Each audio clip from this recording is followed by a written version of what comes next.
Bienvenue dans cette vidéo tuto. Je vais aborder la lumière Spotlight, spécifiquement ce type de lumière, dans cette vidéo. On va passer en revue tous les paramétrages qui lui sont spécifiques. Alors Spotlight, comme vous pouvez le voir, c'est une lumière qui émet comme un projecteur. Ça peut être pratique dans des scènes d'intérieur, de studio ou pour faire des portraits vraiment très léchés. Donc dans la scène ici, on a un plane qui fait office de sol, une sphère et dans cette sphère un cône. Et tout ça est éclairé avec un spotlight. Donc vous sélectionnez votre spotlight, soit vous allez dans paramètres ou dans l'onglet spécifiquement conçu pour qui s'appelle lights. C'est exactement la même chose. Je vais passer en revue d'abord Général, puis Display, et enfin Lights. Donc, dans Général, vous pouvez placer précisément votre lumière comme vous le souhaitez, lui appliquer des rotations, et les outils de dimension n'ont aucun intérêt. Ils n'ont aucun impact sur la lumière. Par contre, le dernier paramètre qui s'appelle Point At, lui a un intérêt tout à fait particulier puisque vous pouvez définir un objet qui va être suivi par la lumière. Si je fais plane, le point de vue va être radicalement différent.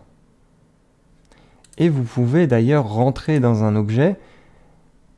Par exemple, si vous avez un personnage et que vous voulez seulement éclairer son visage, eh bien, vous allez dérouler le personnage jusqu'à retrouver l'élément qui définit son visage.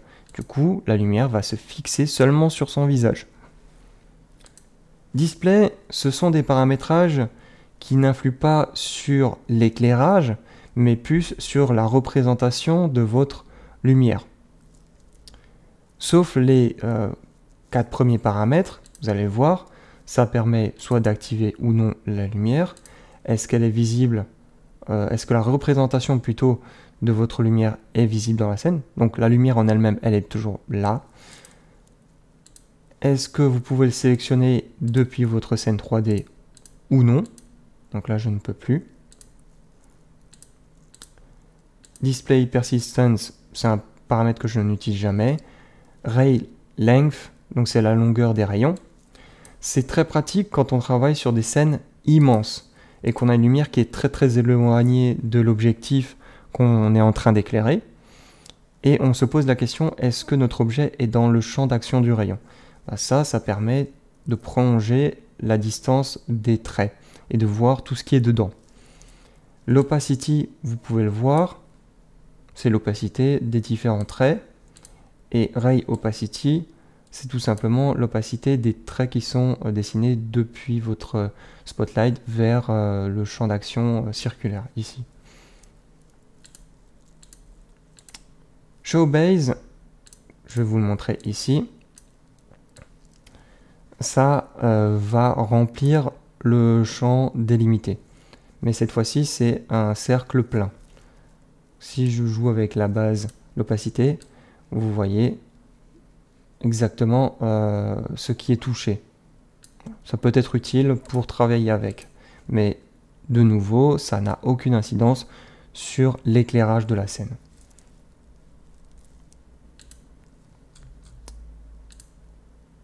Ensuite, on a Show Edge. C'est simplement pour afficher ou cacher les délimitations de votre spotlight. Et là, ça joue sur son opacité.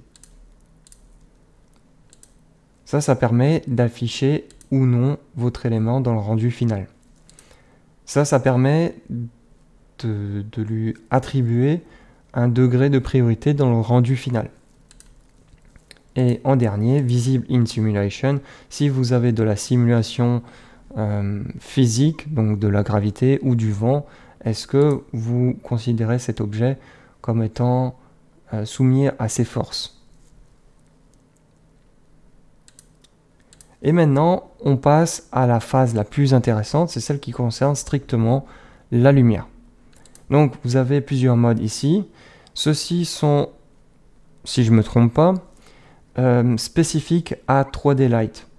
Si vous utilisez iRay comme c'est le cas ici, ils n'ont aucun impact sur votre scène.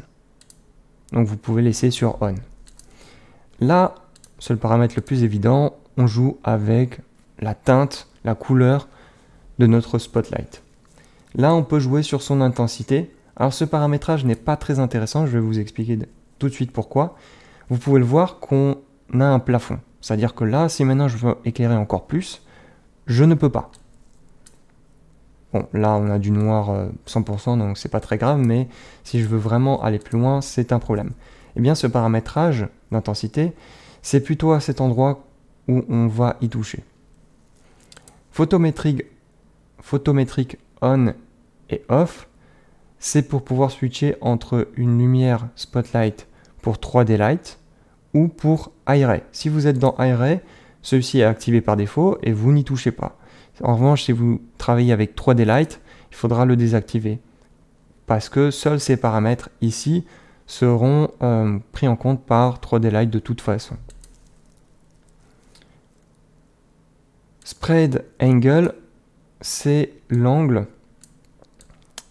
Vous le voyez ici, vous avez les traits qui se sont éloignés du centre et le résultat, vous le voyez en direct.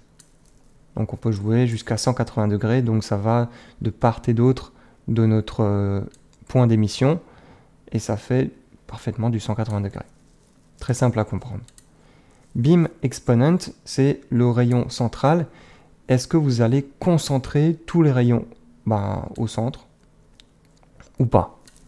Donc si maintenant je combine ça avec du spread angle, on peut donner des résultats extrêmement précis. Ça donnera l'impression d'avoir un laser au final.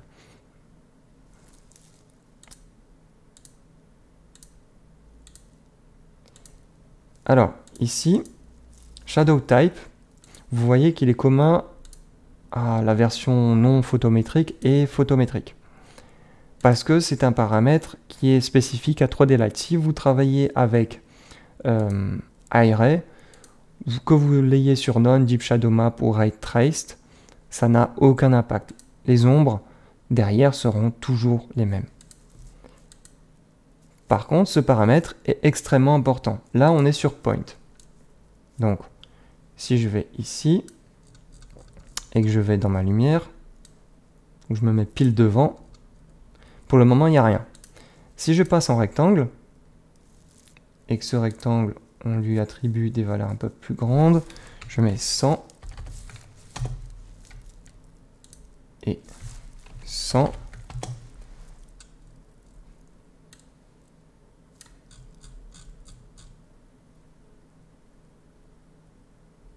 Et que j'active, voilà.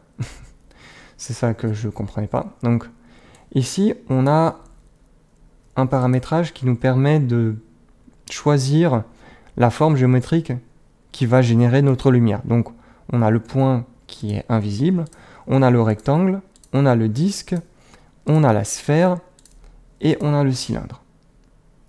Et ça a un impact très très fort sur le résultat final.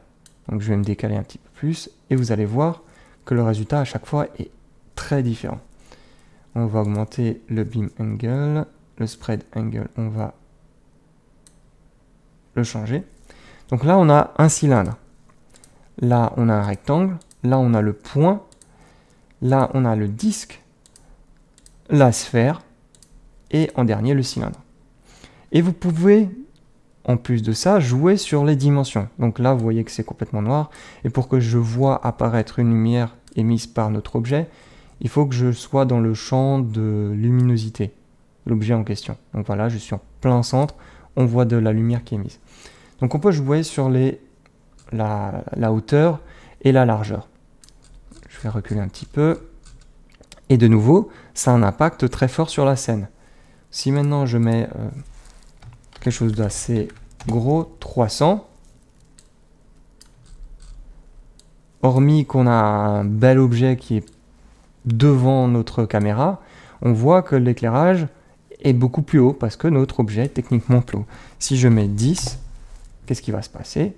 Notre objet est beaucoup plus fin. Là, vous le voyez en noir. Et donc, notre lumière émise est beaucoup plus petite.